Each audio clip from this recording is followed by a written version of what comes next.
I wanted to share some edits on this photo that I took today. As you can tell, it is really dark. It was really bad lighting in the studio today. A winter storm was coming in. So I thought that it was a really good opportunity to show what I would check in Lightroom and just show how it ends up. So I haven't pulled into Lightroom. Normally I would apply a preset, but I have not yet. So I've clicked on my image. I'm going to go over here to the basics section, which is where I always start. And the first thing that I always change is exposure. So I'm just going to go ahead and get this exposure up to like a level that looks realistic. And then the second thing that I almost always do is pull down my highlights. I have a window up here, and it can get pretty hot in the window, and so to just equalize the darkness in this section of a photo with the lightness in this section of a photo, I generally pull the highlights all the way down, and then I'll start to edit from there. Then I pull the whites up. So I'm going to pull the whites up. It's usually a little less than halfway. I would prefer to have the highlights down and the whites up because I feel like there's just a nice general pop that comes when you get those whites up. It can be really hard in Lightroom to get a perfect crystal clear white unless you're boosting your whites or playing with the colors, which we'll do in a second, but that would be the second thing that I'm going to do. And then I almost always take the contrast up as well because I really want the colors to pop. And this is one of the reasons that I'll also shoot on a white background. I think it's one of the reasons to start shooting on a white background is because you can pump up the contrast and the colors of your food without really overdoing, like having the background get oversaturated or over contrasted. So it brings out the food. Okay, so so far so good. Now the next thing that I'm going to do is, because you can see these lines are just wackadoo, not even straight, I'm going to go down here to the camera calibration, not camera, to the lens corrections. Sorry about that. And I'm going to click on all of my basic lens corrections, and then I'm going to switch over to profile, and I'm going to tell it that I was shooting on a Sigma 50mm 1.4. So what that's going to do is give me, it's going to fix any distortion up here, and now I can come into this section up here and actually rotate the image so that I can get these lines nice and straight. And I actually have to do this quite a bit.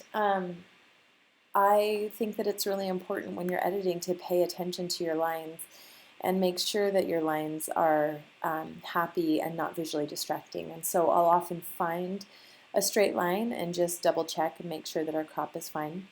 Now you'll notice that because of the way that the camera has taken these pictures, once I straighten out these lines, then the pan is not going to be in a straight line. So I might decide to put the pan on a straight line. I might decide to put the backdrop on a straight line.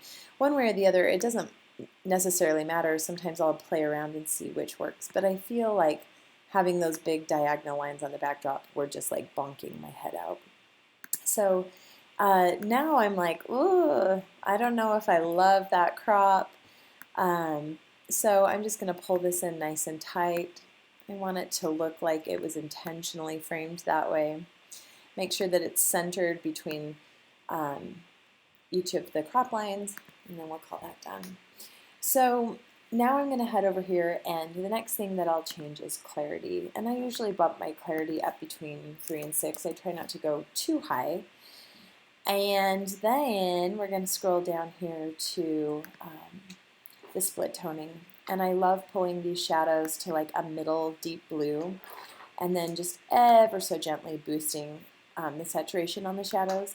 So you can see that like a lot of that will pull out a lot of blues. I don't want quite so much, but I definitely prefer a blue tint and a blue hue to my photos. So once I do that, then I'll often go up here and just play around with the temperature until I'm happy with that. And now I'm checking out my picture. I'm like, it's looking pretty good, but I think I still want like a little more contrast. So I'm going to super boost the contrast. I'm going to take the highlights up, and then I'm going to scroll down here to the detail, and I'm going to pull the radius, the detail, and the masking way up, and then the sharpening goes almost to the top. I always try to watch the grains here and make sure that they're not like going absolutely crazy.